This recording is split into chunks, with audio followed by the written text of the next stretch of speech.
Yahoo hoo, my beautiful brothers and sisters. What's going on? How are y'all doing?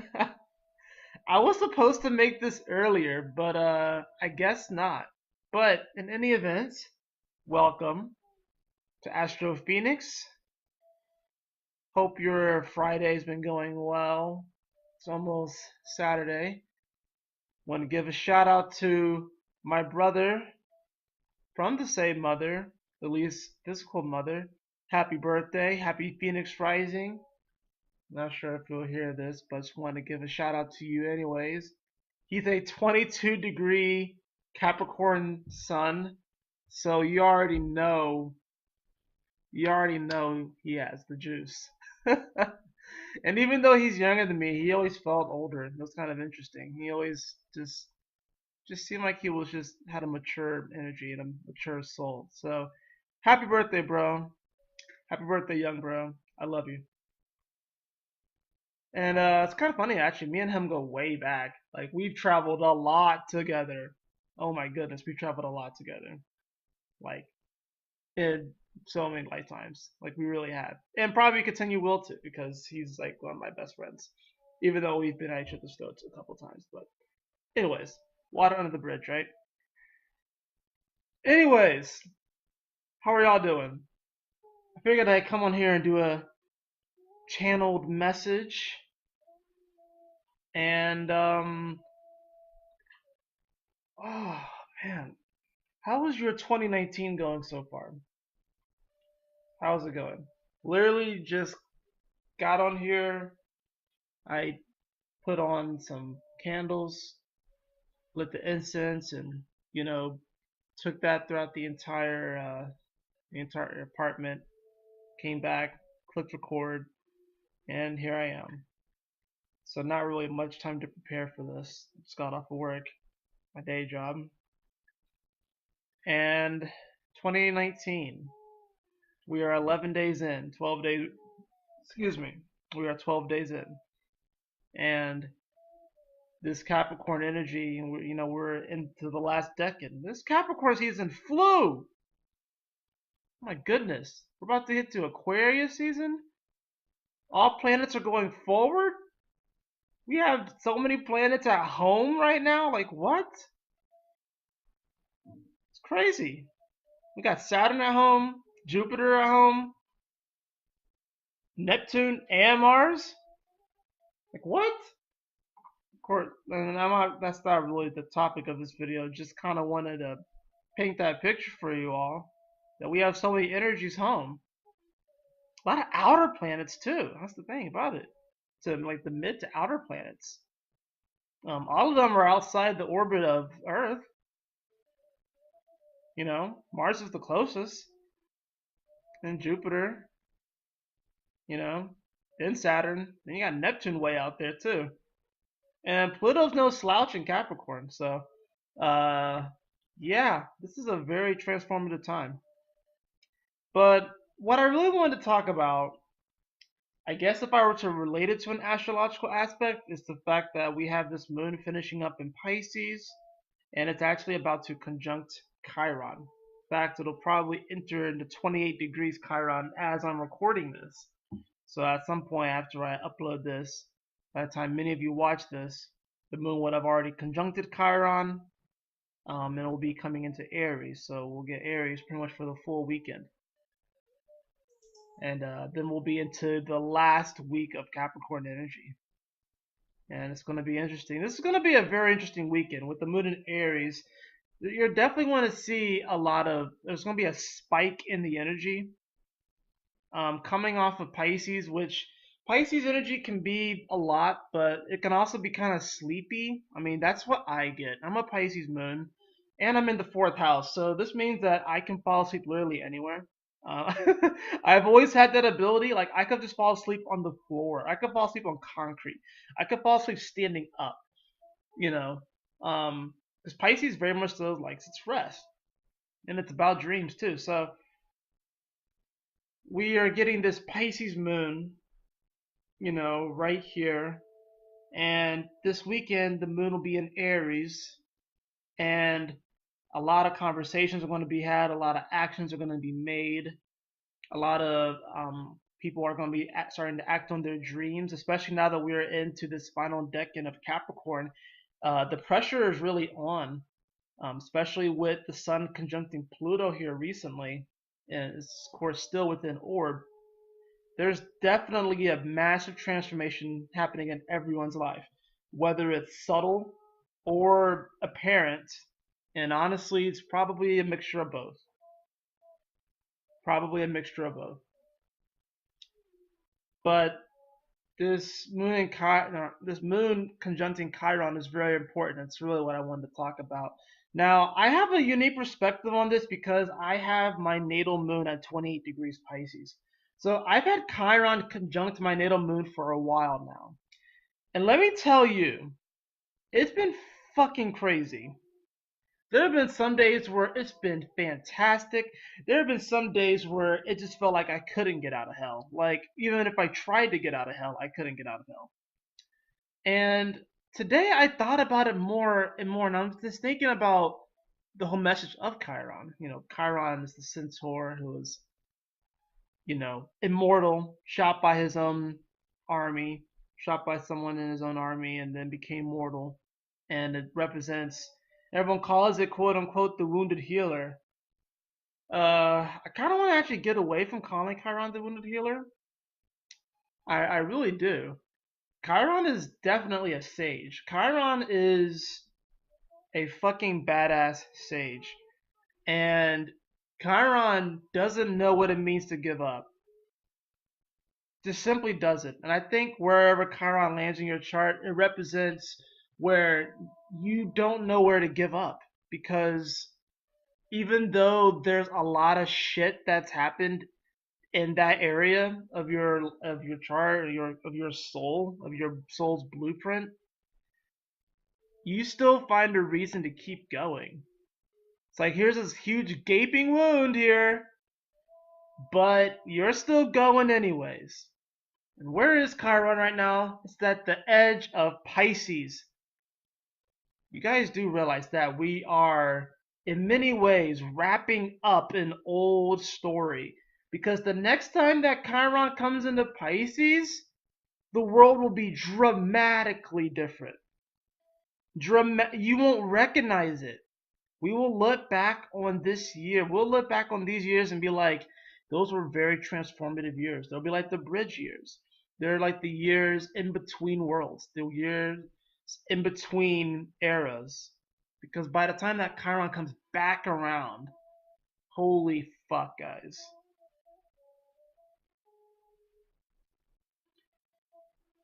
Chiron at the edge of Pisces, this very sagely energy. It's really like, all right, here's just how I feel about it. This is how I've been kind of experiencing it, right? And I even thought about this a good bit today. And a part of it actually gave me a little bit of anxiety because I've kind of been realizing more and more what this life for me is. There was a moment here for a while actually where I didn't know if I was going to incarnate back on Earth again because I felt like I've been here a lot, but I also feel like I've been to many other places in between. But there was a moment for a while where I really didn't think I was going to come back to Earth after this. Like, I was like, oh, fuck this. I'm done with it. Fuck. Now I'm like, it's not so much that I don't want to come back. I think it's more or less, I don't know if I have much of a choice. And by that I mean, if this is my last incarnation on Earth, um, or at least for a while. It's either gonna be this one or the next one. I'm honestly not sure, but I think I actually am supposed to go to another place in the universe. So this is actually one of my last lifetimes on Earth for a while before I like somehow visit in a like some future timeline. But I think that's why I've been feeling so much goddamn pressure lately. Um, because I feel like it's crunch time. Because I feel like I have things I got to do before I leave. I have clues I need to leave behind. I have messages I need to leave behind. No, it's mostly clues though. And the weird thing about these clues leaving behind is that it's like footprints in the sand.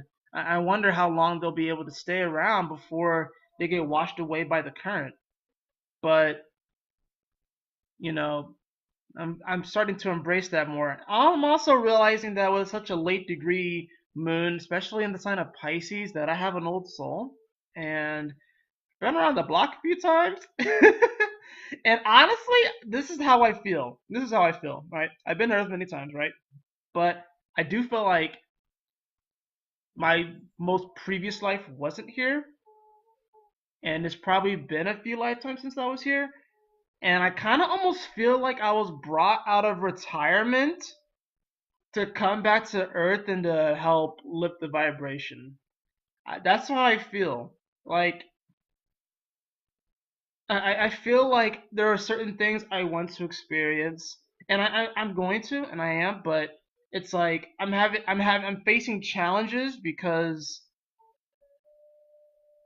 it's almost like I almost want ordinariness, like I almost want normalcy, but I'm not afforded to. I can't, you know. And I think the reason why I want normalcy and ordinariness is because my soul's been through some shit, like a lot, and I fought I fought tons of battles, still do, but I fought tons of battles. I'm a very seasoned warrior, a very seasoned warrior, um, very much so revered. And I'm not tooting my own horn. This is real. This was something that I channeled from a very young age.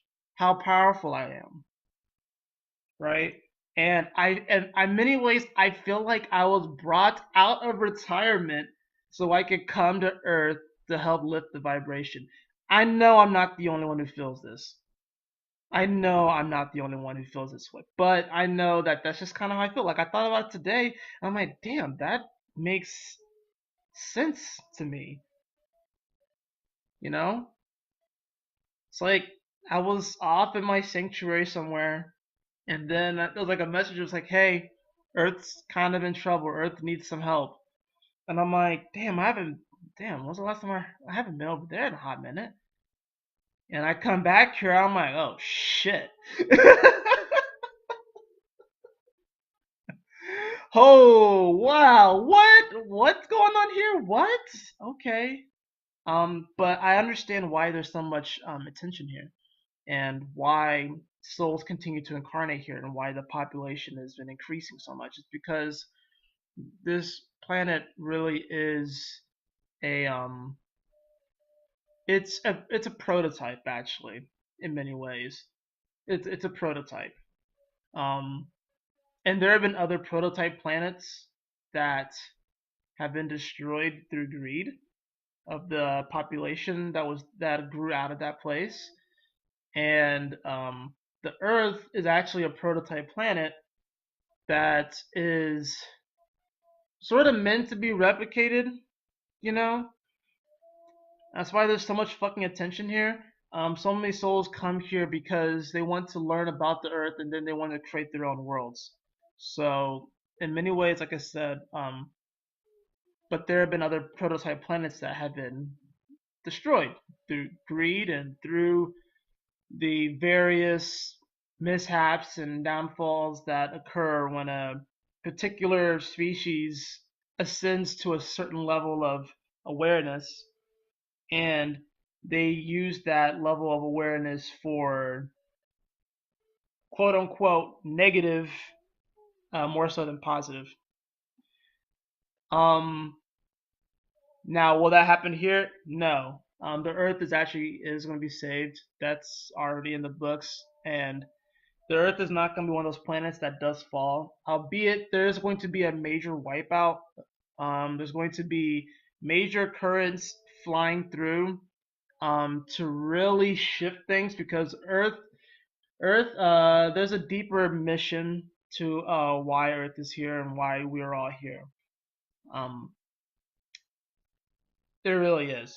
It's actually a spaceship. It really is. Earth is a spaceship, and it's actually meant to traverse uh, the galaxy freely without the need of a sun. Believe it or not. Now, I know that might sound crazy, um, but there actually are quote unquote planets out there, rogue planets that are able to travel freely about the cosmos without the need for a sun.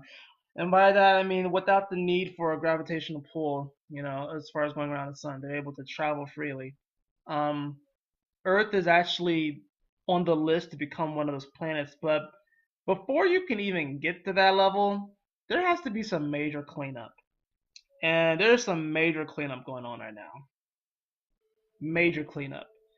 The reason why a lot of people are freaking out, the reason why a lot of people are having anxiety, depression, is this Chiron at the edge of Pisces, because this is dealing with all of you got to understand, Pisces is the last sign of the zodiac, which means that it includes bits of every single zodiac that came before it. You got to understand, whenever the sun reaches Pisces, it has traveled through the first 11 signs, which means that it's carrying all of those energies into the mutable waters of Pisces energy, which means that there's seriously infinite possibilities when the sun goes through goes through 11 signs before it reaches mutable water. And we are actually almost there. We have about a month and a half because, we're actually a little bit less than that. We got about 40 days or so, maybe 40 to 45 days or so. Yeah, so I guess about a month and a half until Pisces season. You'll see what I mean this Pisces season, because Aquarius season is going to fly by. All planets are going forward. And by the time Pisces season hits, you're going to feel it. I have the advantage of having a late Pisces moon in the fourth house, mind you. So I feel the world's emotion. I feel a lot of the world's pain right now. And I hear people's souls crying out on the daily, actually. And it's sad because I wish I could help. But I feel like the only way I can help is by radiating love. And that's really the only way I see it happening. But then there are times where I have to clear out my energy because it can be a bit too much. Because there's a part of me that wants to be able to nurture everybody. That's my Pisces moon in the fourth house. There's a part of me that wants to be able to nurture everyone. I'm a South Node in Cancer, so I've lived many lifetimes as a caretaker and a caregiver. So this life that I'm living right now is a little bit new for me because I'm having to take more of a leadership role. And not that caretakers can't be leaders, but you have to consider the history of the planet, or at least the recent history of this planet, and how usually the caretaker or the mother was seen as second or secondary. So it's a little bit different for me to have to step into this role with the North Node in Capricorn. So and I have of course I have the Sag ascendant Mercury in the first house. So it's like I really in many ways I do like speak like my personality. Like I like it just comes through like that. Um but right now the reason why everyone is feeling this pressure outside of all this Capricorn energy is this Chiron is because we are being told right now, we are being encouraged by the universe to not disregard the traumas that have happened to us, not disregard them, but to be like, you know what? So what if that fucking happened to me? Yeah, I can still feel it, but that doesn't define me. You can't define a Pisces. You can't. You really can't. That's why I know we say that Pisces is very imaginative and dreamy, it's the two fish. But whenever I see Pisces energy, I say it's really honestly a wild card. It could be anything. It can really be anything.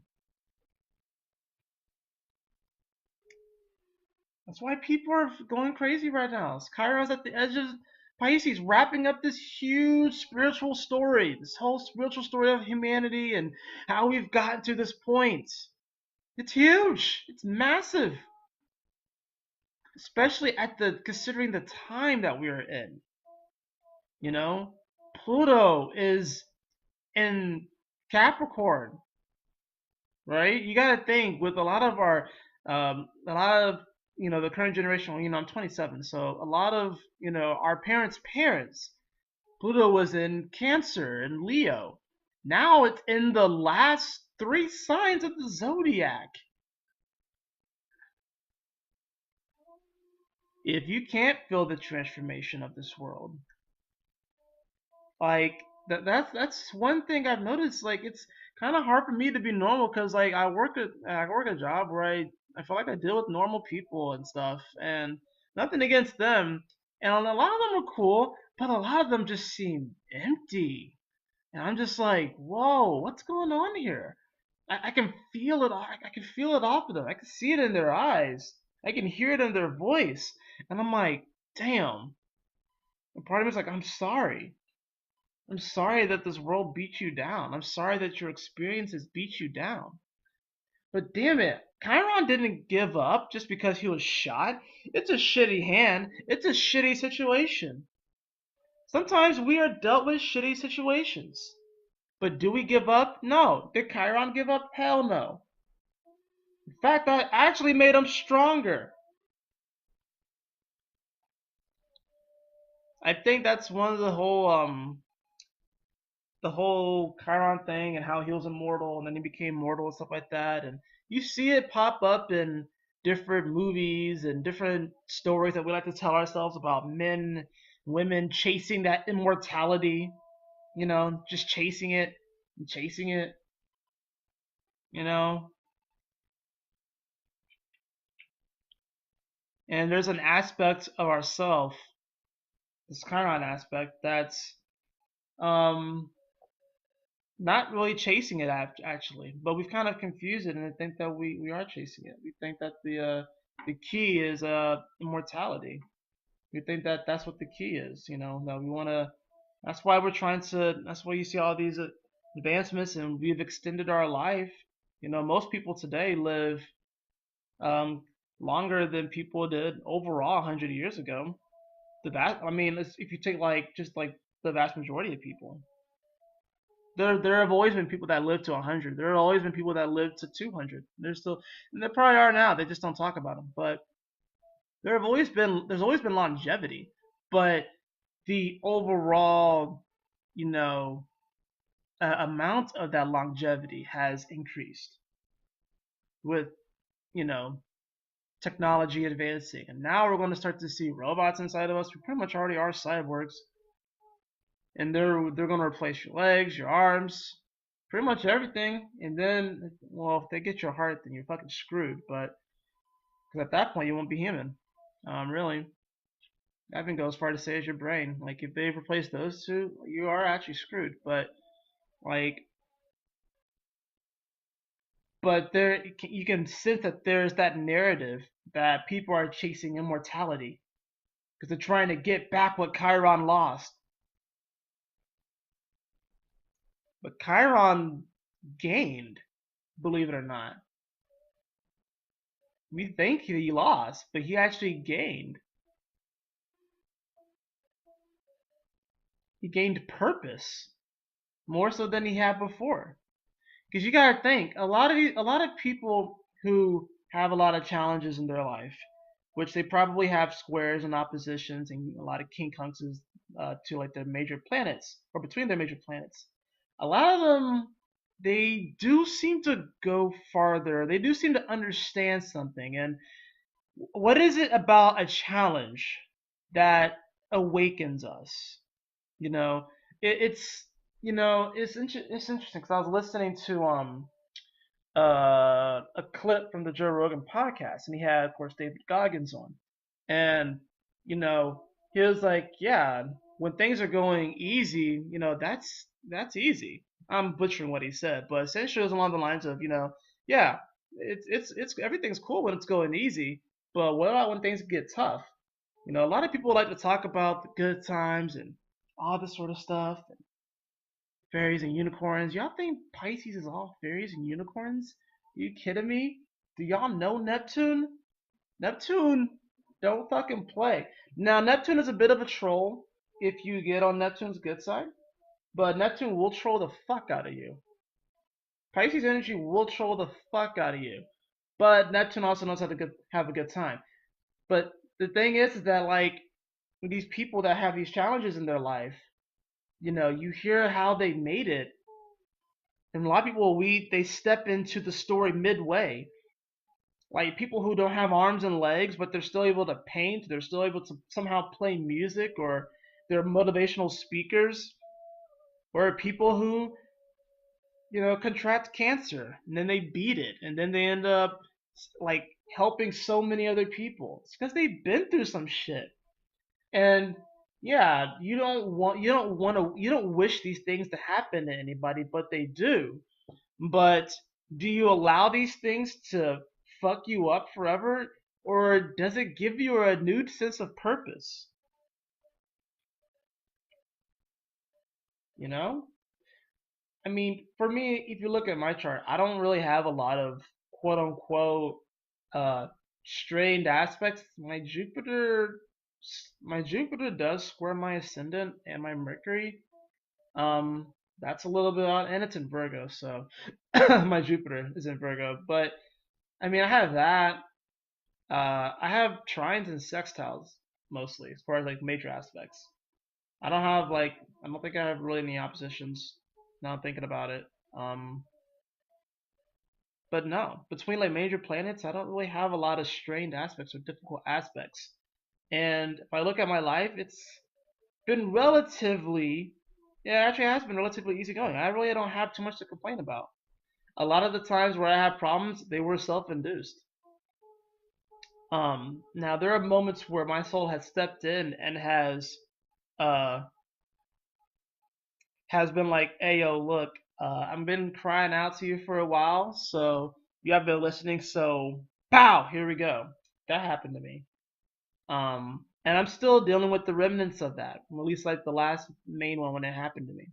Um, Back out in Colorado, which was 2 years ago, actually. So, and I'm still dealing with the remnants of that. Because the first year I got back, it was hell. Oh my goodness, it was fucking crazy. The psychological warfare, the psychological and spiritual warfare was just super intense. And I felt weird because before that moment, I felt invincible. I really did. When I was a kid, I felt invincible. The way I had imagined myself to be, this image of a hero. I was fucking powerful. I still am, but if anything, I'm more powerful now. But it's like what I kind of been feeling is that, you know, there's been a little bit of a rev up on these energies kind of coming after me just because they can sense that I'm actually getting more powerful. And it's like there was a false sense of security there for a moment for them because they're like, oh, okay, he went to sleep. I'm like, no, I just uh I was reviving myself. And I do realize that this life for me is a huge, massive revival because I'm meant to really go off and do some very new things in future lifetimes. Some very, very new things. And this life is really meant to be a transformational one. And it's kind of nice. I do feel like I'm clearing a lot of karma this lifetime. I feel like a lot of people are. But that's why people are feeling this crazy stuff. It's Chiron at the edge of Pisces. And people are really questioning and asking themselves whether or not they are going to allow these moments to hold them back? Are they going to create some sort of sob story behind it? Or are they going to allow it to give them renewed purpose? I'm thinking of the book of Job in the Bible, how he had everything and then lost it. And then he gained it back, but he had everything. And then he lost everything. And that's really what's happening right now. A lot of people are going through this moment where they're losing so much. They're losing so much of who they thought they were. They're losing connections with people that they thought that they were going to be connected with. It's hell. It's crazy. And it's really challenging people's faith and belief. It's really challenging their belief in themselves. And they're wondering, it's like, damn, they almost feel like they're left out to dry. You can feel like you're being left out to dry right now. I know I've felt it a few times, plenty of times actually. But something allows me to keep going. Whether that's unconditional love, whether that's spirit, whether that's, I don't really want to label it honestly, because I feel like that limits it. And it's limitless. Even the word limitless has its limits. You know? Even the word unlimited has is limited to some degree. It's even in the word. So you are fighting the good fight. I just want you to know that. If no one's told you that, if no one has told you how fucking worthy you are, if no one has told you how amazingly strong you are, how much of a fucking badass you are for coming to Earth during this time, especially if you're listening to this channel, I know you're part of my soul fam. You're watching this video, you're part of my soul fam, and you are putting in the spiritual work. You really are, and it's not something that can be defined. There's no per se rules to this. Okay, there are guides. There are guidebooks, but there are no rules to this. But so long as you do the work, you're good, and you are doing the work.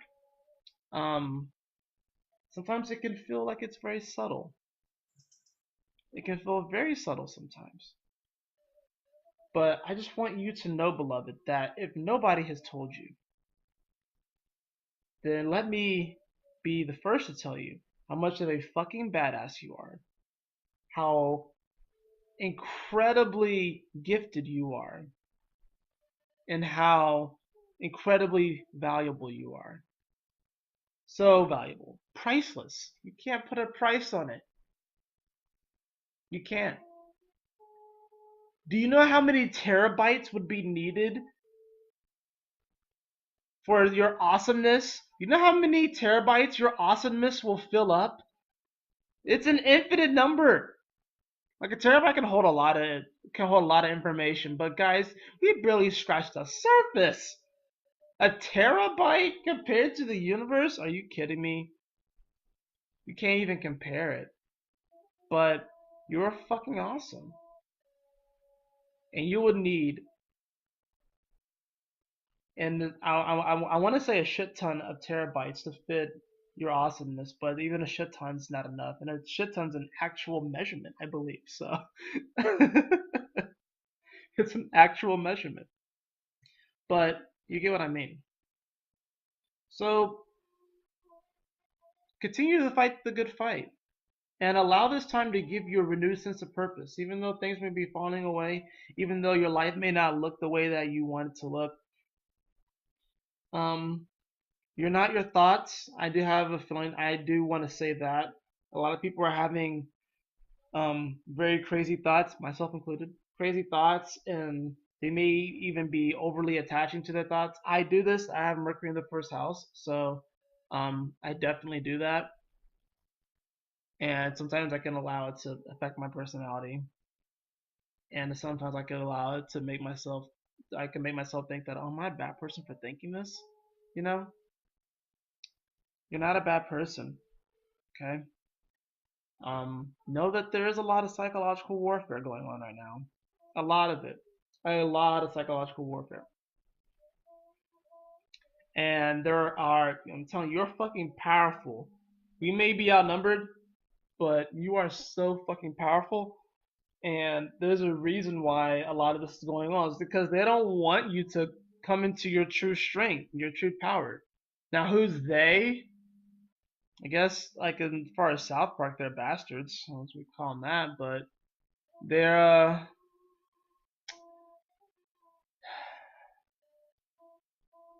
you see, I'm one of those weird ones where I feel like there is inherently good in everyone. I really do.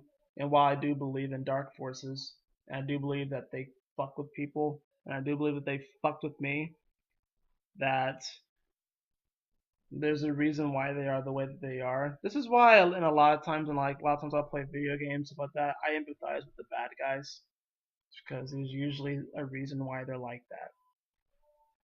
And a lot of this toxic energy is very deep, and it is lifetimes compounded of bullshit that these spirits have gone through. Um, that's fucking crazy. But I know that I am here for radiating love. I know that that's why I'm here. So, and I'm not going to stop. I'm just not. So there's a lot of us out here. There really are. There are a lot of helpers. There are a lot of light workers now. There's a lot of us out here now. We're still outnumbered, but there is a lot of us out here. And we are reaching critical mass. We already have reached critical mass. That's why there's so much change right now. We've reached critical mass. Uh, a lot of the work has been done. Now we're just playing the catch-up effect. So that's why it feels a little weird right now because things just seem off. It feels like we should be able to just manifest effortlessly. But we are in a bit of this buffer time. Trust and believe. The Age of Aquarius is right here. And your boy doesn't have a lot of Aquarius energy, but I do have Saturn at 1 degree. And I'm learning a lot about that 1 degree. And my fiance's a 27-degree Aquarius sun. So, I'm exposed to that energy. And it's going to change the fucking world. It really is. Um, a lot of people aren't ready for it. I don't even think I'm fully ready for it. But I know that I'm going to keep going, and I know I'm not going to let this bullshit stop me.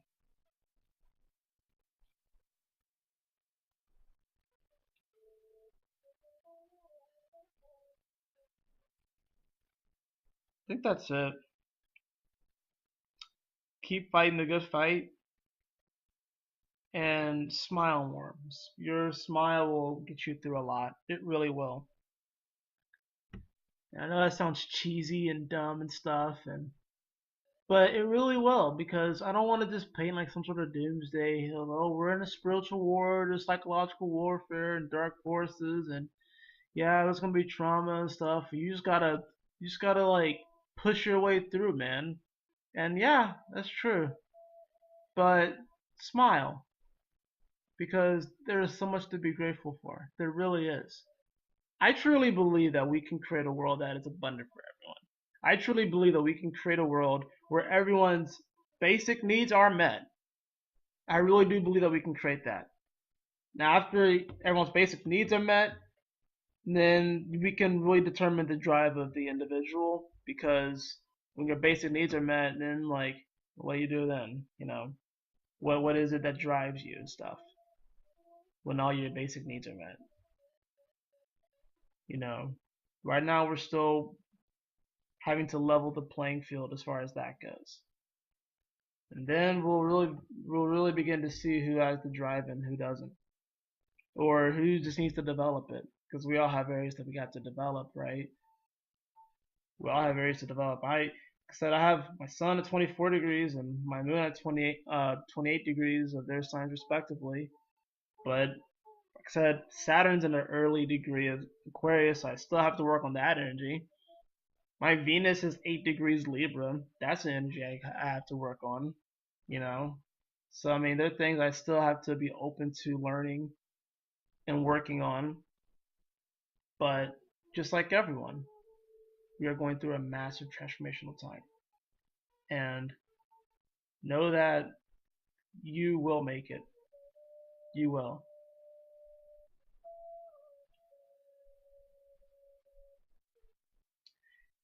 Well, that's going to be it for this channel message. I'm going to get out of here. I have dishes to do. And, yeah.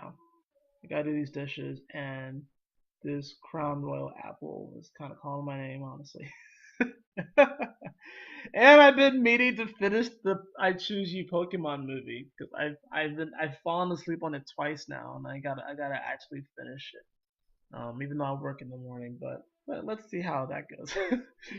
Anyways, you all enjoy your evening. You all enjoy this weekend with the moon in Aries. If I have any recommendation for this weekend, is to do something that fucking scares you and fucking crush that shit. Do something that scares you and crush it.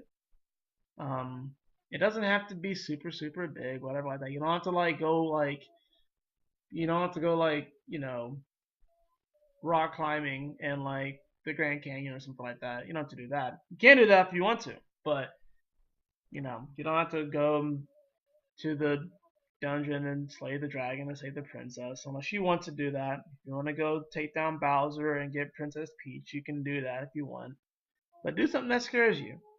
Even if just a little bit, just something that scares you and fucking slay that shit. You'll feel a lot better. You'll feel a lot better. And then you'll wonder why you ever worried. Anyways, y'all take care. I love you all, Soul Fam.